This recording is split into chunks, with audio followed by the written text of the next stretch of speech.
स्वागत है दोस्तों आपका काइजन अड्डा यूट्यूब चैनल पे। इस चैनल से हम आपको एक प्रैक्टिकल गाइडेंस प्रोवाइड करेंगे लीन मैन्युफैक्चरिंग के रिलेटेड कि लीन मैन्युफैक्चरिंग होती क्या है, उसको हम अपनी ऑर्गेनाइजेशन में कैसे इम्प्लीमेंट कर सकते हैं।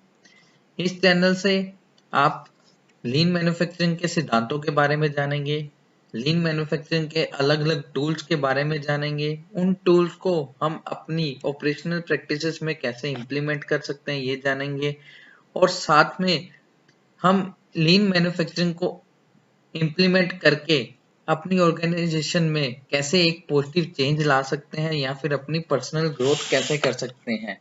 तो ये सारी चीजें जो होंगी वो आपको इस लीन मैन्युफैक्चरिंग की जो वीडियोस काइजन अड्डा पे दिखाई जाएंगी उसके माध्यम से आप बिल्कुल कर सकते हैं। तो शुरुआत करते हैं दोस्तों। आज सबसे पहले जो हमारा टॉपिक है वो रहेगा, आज का टॉपिक रहेगा introduction to lean and its principle. हमारे YouTube चैनल का सबसे बड़ा मोटिव यही रहता है कि हम अपने व्यूअर्स को एक बेसिक से स्टार्ट करें और फिर धीरे धीरे एडवांस की तरफ बढ़ें, ताकि उनके एक एक कंसेप्ट जो हो वो क्लियर होते चलें। तो आज हम जानेंगे कि लीन होता क्या है और उसके मेजर सिद्धांत कौन से होते हैं। इस वीडियो में आपके 5 सवालों के जवाब हैं।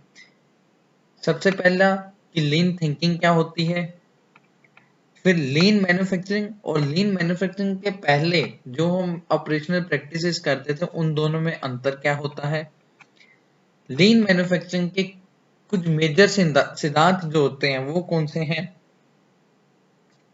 लीन को हम अपनी ऑर्गेनाइजेशनल प्रैक्टिसेस में, अपनी वर्क प्लेस पे, अपने प्रोसेसेस में कैसे इंप्लीमेंट कर सकते हैं, और लीन मैन्युफैक्चरिंग के या फिर लीन अप्रोच के आप कह सकते हैं कि क्या क्या फायदे होते हैं। तो बेसिकली इस वीडियो से आपको इन पांचों सवालों के आपको जवाब मिलने वाले हैं। तो हम भी यही उम्मीद करते हैं कि आप इस वीडियो को अंत तक देखें, ताकि आप डीप डाइव करें कि लीन होता क्या है, एक बेसिक इंफॉर्मेशन गैदर कर पाए कि लीन थिंकिंग क्या होती है, लीन मैन्युफैक्चरिंग क्या होती है बेसिकली। तो चलिए बढ़ते हैं आगे की ओर। सबसे पहले स्टार्ट करते हैं कि लीन थिंकिंग क्या होती है। लीन थिंकिंग का मतलब है कि एक ऐसा माइंडसेट, एक ऐसी अप्रोच जो सिर्फ कस्टमर डिमांडिंग वैल्यूज के ऊपर फोकस कर सके, क्योंकि हमारा जो एंड प्रोडक्ट है, जो जिसके पास भी वैल्यूज जो हम ऐड ऑन कर रहे हैं अपने प्रोसेसेस में, वो अंत में किसके पास जाने वाली हैं, कस्टमर के पास। तो को सेटिस्फेक्शन कस्टमर की सेटिस्फेक्शन के ऊपर मेजर फोकस करना ही हर एक ऑपरेशन के बंदे का काम रहता है बेसिकली।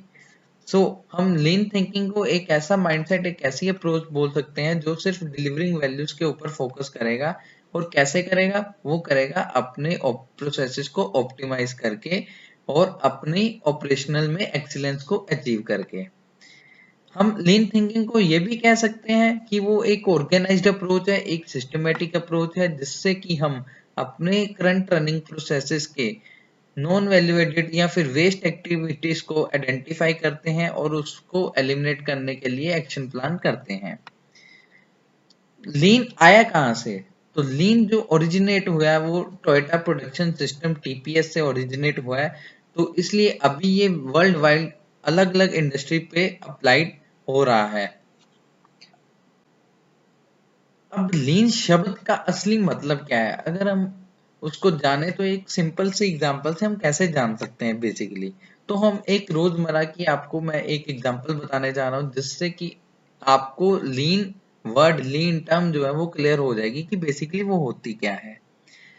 तो आपके सामने अगर ये देखिए तो ये एक तरह की स्लिप है। ये स्लिप कौन सी है, जिसके साथ हम अपने बैंक अपने बैंक अकाउंट में से मनी ट्रांसफर करवाते हैं। आपने हर हर कोई बंदा बैंक में जाता है, उसने ये चीज देखी होगी। तो ये हमारे एक ट्रेडिशनल वे थी कि हम मनी ट्रांसफर कैसे करते थे, ऑफलाइन प्रोसेसेस के थ्रू। तो मेजर जो एक्टिविटी होती थी इस पूरे प्रोसेस में वो क्या होती थी कि अपने फंड्स को ट्रांसफर करना एक अकाउंट से दूसरे बैंक अकाउंट तक। इसमें क्या क्या स्टेप रहते थे बेसिकली, पहले तो हमें बैंक को विजिट करना पड़ता था, उसके बाद उस में वहां जाके इस स्लिप या इस फॉर्म को फिल करना पड़ता था, उसमें क्या अमाउंट है, किसके अकाउंट में वो जा रहा है, वो सारी चीजें फिल आउट करनी पड़ती थी। उसके बाद जो काउंटर पे लाइनें लगी रहती थी डिपॉजिट करवाने के लिए, ट्रांसफर करवाने के लिए मनी, उसमें लगना पड़ता था, जिसमें कि हम अपना टाइम कंज्यूम करते थे। उसके बाद जब हम काउंटर में अपना मनी ट्रांसफर या ये स्लिप दे देते थे, तो उसके बाद एक मैनुअल वेरिफिकेशन के बाद एक मिनिमम लीड टाइम होता था कि कल सुबह तक होंगे ट्रांसफर या आज शाम तक होंगे ट्रांसफर। तो बेसिकली जो लीड टाइम होता था वो भी इस पूरी एक्टिविटी में कंट्रीब्यूट करता था। अब इसका लीन ट्रांसफॉर्मेशन कैसे करा गया? आज आज हम यूज कर रहे हैं यूपीआई या फिर डिजिटल प्लेटफॉर्म मनी ट्रांसफर के लिए। तो ये हमारा एक हो गया मॉडर्न वे। इसमें भी एक्टिविटी क्या रही? हमें अपने फंड्स को ट्रांसफर करना है जल्दी से और सिक्योरली। और इसमें अब स्टेप क्या क्या रहते हैं? हम अपने मोबाइल में कोई भी यूपीआई ऐप ओपन करते हैं, उसमें हम रेसिपिटेंट जो होता है उसको सिलेक्ट करते हैं जिसको हमने अपना फंड ट्रांसफर करना है, उसमें अमाउंट डालते हैं और उसको सेंड क्लिक कर देते हैं। तो ये एक सरल सा प्रोसेस हो गया अपने फंड को एक बैंक अकाउंट से दूसरे बैंक अकाउंट में ट्रांसफर करने का। से आपने इस एग्जांपल को देखा कि हमने लीन ट्रांसफॉर्मेशन कैसे करा इस प्रोसेस का। पहले एक प्रोसेस जिसमें बहुत ज्यादा रिसोर्सेज यूज हो रहे थे, टाइम यूज हो रहा था, अपना टाइम कंज्यूम हो रहा था, लीड टाइम ज्यादा था। और इसमें अब क्या हो गया कि अपने को कम एफर्ट करने पड़ रहे हैं, हम आसानी से एक जगह पे अपनी जगह पे बैठ के कहीं पे भी मनी ट्रांसफर कर सकते हैं और अमाउंट भी कर सकते हैं, एक पर्टिकुलर अमाउंट में कर सकते हैं, एक पर्टिकुलर लीड टाइम में कर सकते हैं जो कि सेकंड्स में रहता है बेसिकली। अब हम आगे चलते हैं कि लीन मैन्युफैक्चरिंग के सिद्धांत कौन कौन से होते हैं। तो लीन मैन्युफैक्चरिंग के 5 मुख्य सिद्धांत रहते हैं। देयर आर 5 की प्रिंसिपल्स ऑफ लीन मैन्युफैक्चरिंग। सबसे पहले रहता है कि value, define value. Define value क्या क्या मतलब है कि हमें सबसे पहले ये पता होना चाहिए कि हम कौन सी वैल्यू कस्टमर को डिलीवर कर रहे हैं। बेसिकली इसमें आपकी सर्विसेज भी हो सकती है, इसमें आपका प्रोडक्ट भी हो सकता है, और कौन कौन सी एक्टिविटीज हैं जो कि अपने उस वैल्यू को जनरेट करने के लिए नॉन वैल्यू एडेड हैं उस प्रोडक्ट को जनरेट करने के लिए। तो हमें तो उस एक्टिविटीज पे फोकस करना है ताकि हम उसको एलिमिनेट करके एक वैल्यू, अच्छी वैल्यू जो है वो डिलीवर कर सके, अच्छा जो प्रोडक्ट है वो अपने कस्टमर को डिलीवर कर सके। सेकंड जो सिद्धांत रहता है, सेकंड प्रिंसिपल रहता है, वो क्या रहता है? Value stream. वैल्यू स्ट्रीम में आपके उस प्रोडक्ट का पूरा एंटायर प्रोसेस साइकिल आ जाता है, फ्रॉम रॉ मटेरियल से लेके up to deliver up to customer end तक का। और इसमें हमें क्या करना होता है? वैल्यू स्ट्रीम में हम वेस्ट या फिर कुछ ऐसे एरिया, इंप्रूवमेंट एरिया को आइडेंटिफाई करते हैं जिससे हम एक स्मूथ अपनी जो वैल्यू है उसको फ्रॉम स्टार्टिंग टू एंड तक कंप्लीट कर सकें, अपना जो प्रोडक्ट है उसको स्टार्टिंग टू एंड तक एक अच्छे से बना सकें। क्रिएट फ्लो, क्रिएट फ्लो जो थर्ड प्रिंसिपल है उसका मतलब होता है कि हमें अपने प्रोडक्शन प्रोसेस को इतना स्मूथ करना है कि मेरे बिना रुकावट के जो प्रोडक्ट है वो पूरी तरह से प्रोसेस होकर फ्रॉम पहली स्टेज से और फाइनल स्टेज तक पहुंच सके। इसमें हमें बोटलनेक एनालिसिस करना पड़ता है, अपने जो डिलेस हो रहे हैं वो कारण जिनके कारण मेरे को ज्यादा टाइम लग रहा है उस प्रोडक्ट को बनाने में, उसके ऊपर फोकस करना पड़ता है। तो बेसिकली ये जो पहले 3 रहते हैं ये प्रोडक्ट से रिलेटेड रहते हैं। फिर फोर्थ प्रिंसिपल जो आता है वो आता है पुल सिस्टम को स्टेब्लिश करना। पुल सिस्टम क्या होता है कि हम प्रोडक्शन कस्टमर की डिमांड के हिसाब से करें। अगर कस्टमर की डिमांड है मेरे को 100 पीसेस, तो हम उसके हिसाब से 100 पीसेस करें। जब जब उसकी डिमांड जनरेट हो तब तब हम अपनी प्रोडक्ट या फिर अपने प्रोसेसेस में वो प्रोडक्ट को जनरेट करें या फिर उस प्रोडक्ट को बनाएं। इससे क्या होगा? इससे हमारा जो प्रोडक्शन सिस्टम है वो एक स्मूथ रहेगा, ओवर प्रोडक्शन जो होगा वो मिनिमाइज हो जाएगा। तो इसलिए पुल सिस्टम को इस्टेब्लिश करना बहुत जरूरी है लीन मैन्युफैक्चरिंग की अप्रोच में। फिफ्थ प्रिंसिपल आता है परफेक्शन। परफेक्शन क्या होता है? परफेक्शन में हमने अगर कुछ इम्प्रूवमेंट्स करी हैं या फिर हमने कोई इनोवेशन करके कोई प्रॉब्लम सोल्व आउट करी है, तो उसको सस्टेन करना है, हमें उसको और ज्यादा कंटिन्यूस इम्प्रूवमेंट की तरफ जाना है। ऐसा नहीं है कि हमने एक लेवल अचीव कर लिया तो हम वहीं रुक जाएं, हमें उसको और इम्प्रूव करना है बेसिकली। तो तो ये थे मुख्य आपके 5 सिद्धांत लीन मैन्युफैक्चरिंग के।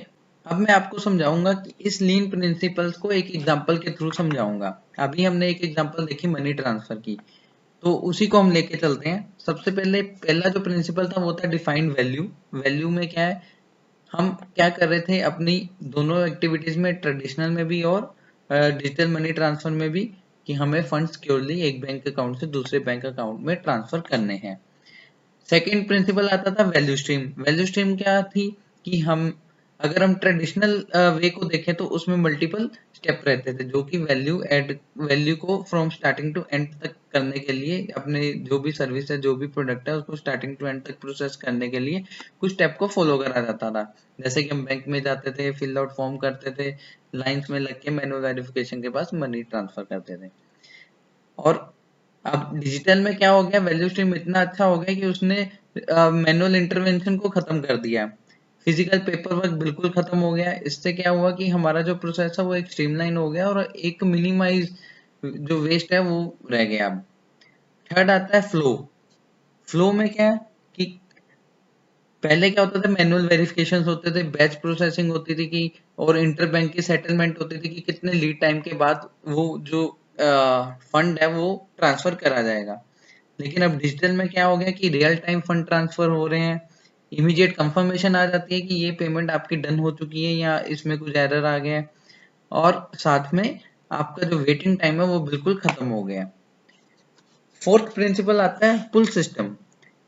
ट्रेडिशनल वे में क्या रहता है कि जो सेंडर है वही पेमेंट को इनिशिएट कर सकता है, वही ट्रांजैक्शन को इनिशिएट कर सकता है। लेकिन डिजिटल मोड में क्या हो सकता है कि जो रिसीवर है, जो रेसिपिएंट है, वो भी एक ट्रांजैक्शन रिक्वेस्ट डाल सकता है कि मेरे को इतने मनी ट्रांसफर चाहिए और इस रीजन के लिए चाहिए, वो किसी भी सेंडर को अपना जो ट्रांजैक्शन रिक्वेस्ट है वो कर सकता है। फिफ्थ आता है प्रिंसिपल परफेक्शन। ट्रेडिशनल में नंबर ऑफ डिलेस होते थे, नंबर ऑफ एरर्स आते थे, क्योंकि उसमें काफी मैनुअल इंटरवीन थी, जिससे कि कस्टमर की डिससेटिस्फेक्शन भी हो सकती है और कस्टमर को काफी ज्यादा दिक्कतों का सामना करना पड़ता है। डिजिटल मोड में क्या है कि एक तो सिंगल यूजर एक्सपीरियंस है और काफी एक्यूरेट ट्रांजैक्शंस होती हैं, जिससे कि एक कस्टमर सेटिस्फेक्शन जो है वो इनहांस होता है। और इससे इसका मेजर बेनिफिट ये भी है कि ये एक आसान है, यूज करना आसान है। तो दोस्तों, आज अभी तक आपने लीन क्या होता है, लीन वर्ड का मतलब क्या होता है, लीन के 5 प्रिंसिपल्स क्या होते हैं, और उसको भी एग्जाम्पल के तौर पे भी आपको ये समझाया गया है एक सरल एग्जाम्पल से। तो उम्मीद है आपको ये अभी तक जो भी समझाया गया वो समझ लगी है। आगे चलते हैं कि लीन मैन्युफैक्चरिंग के बेनिफिट्स क्या होते हैं। जैसे कि मैंने बताया, एक तो डिलीवरी रिलायबिलिटी हो जाएगी, आपकी प्रोडक्टिविटी अच्छी होगी, आपकी क्वालिटी अच्छी होगी, आपका वर्क प्लेस सेफ रहेगा, आपकी प्रोसेसेस की कॉस्ट जो है वो रिड्यूस होती जाएगी, आपका कस्टमर ज्यादा सेटिस्फाइड होगा और जो एम्प्लॉय मोटिवेशन है वो भी काफी इनहांस होगी। अब बारी आती है कि लीन प्रैक्टिसेस को हम अपनी वर्क प्लेस पे या फिर ऑर्गेनाइजेशन में कैसे इम्प्लीमेंट करें। तो लीन को इम्प्लीमेंट करने के लिए 6 स्टेप होते हैं। सबसे पहला जो शुरुआत होती है वो कहाँ से होती है कि हमें अपने इर्द गिर्द, अपने वर्क प्लेस पे जितने भी स्टेक होल्डर्स हैं उनमें एक अवेयरनेस क्रिएट करनी है, कि पहले उनको समझाया जाना चाहिए कि लीन होता क्या है, उसके क्या फायदे हैं और कैसे हम उसको करेंगे। सेकंड आता है कि अगर अवेयरनेस देने के बाद, उसके बाद आता है कि हमें अपने करंट प्रोसेस की करंट स्टेट पता होनी चाहिए कि अभी करंट स्टेट में वो कहाँ पे लाई कर रहा है। थर्ड स्टेप आता है कि उसको अब इनहांस करने के लिए, इंप्रूव करने के लिए हमें एक प्लान बनाना पड़ता है। फोर्थ में आएगा कि जो हमने प्लानिंग करी है, जो हमने एक्शन प्लान करे हैं, जो भी एक्शन, उनको इम्प्लीमेंट करें। उनको इम्प्लीमेंट करने के बाद उनकी मेजरिंग और मॉनिटरिंग करें कि जो मेरी करंट स्टेट थी उससे जो मैंने टारगेट लिया था कि करंट स्टेट अगर मेरी XYZ% है और मेरे को इतने परसेंट इंप्रूव करना था, तो इन एक्शंस को इम्प्लीमेंट करने के बाद वो कहाँ पे लाई कर रही है। अगर तो वो अच्छे बेंचमार्क आते हैं तो उसके बाद हमें उस बेंचमार्क को वहां पे सस्टेन भी करना है और उसको फर्दर कंटिन्यूस इंप्रूव भी करना है। तो बेसिकली इन 6 स्टेप से हम अपने वहां पे इस तरीके से हम अपनी वर्क स्टेशन पे अपने ऑर्गेनाइजेशन में लीन प्रैक्टिस को इम्प्लीमेंट करवा सकते हैं। सो दोस्तों, ये थी आज की अभी तक की वीडियो जिसमें हमने जाना लीन थिंकिंग क्या है, लीन टर्म क्या है, एक सरल एग्जांपल देखी, लीन के प्रिंसिपल्स क्या है, लीन को कैसे हम अपनी ऑर्गेनाइजेशन में इम्प्लीमेंट कर सकते हैं और लीन के बेनिफिट्स क्या है। तो उम्मीद है कि आपको ये वीडियो पसंद आई होगी। हम और भी वीडियोस ऐसी ऐसी अच्छी अच्छी वीडियोस लेके आएंगे कि जिससे कि आप किस माइंडसेट में आपकी ऑर्गेनाइजेशन में एक मीनिंगफुल इम्पैक्ट पड़ सके कि लीन मैन्युफैक्चरिंग लीन अप्रोच के साथ आपके प्रोसेसेस जो है वो और ज्यादा स्मूथ हो सके, आप अपने डेली लाइफ में कैसे लीन को इम्प्लीमेंट करेंगे वो जान सके। तो आइए इस जर्नी में चलते हैं सभी लोग मिलके। तो आप हमारे इस YouTube चैनल को ज्वाइन करिए, सब्सक्राइब करिए। अगर आपको ये वीडियो अच्छी लगी है उसको लाइक करिए, कमेंट करिए और शेयर करिए। So thank you guys.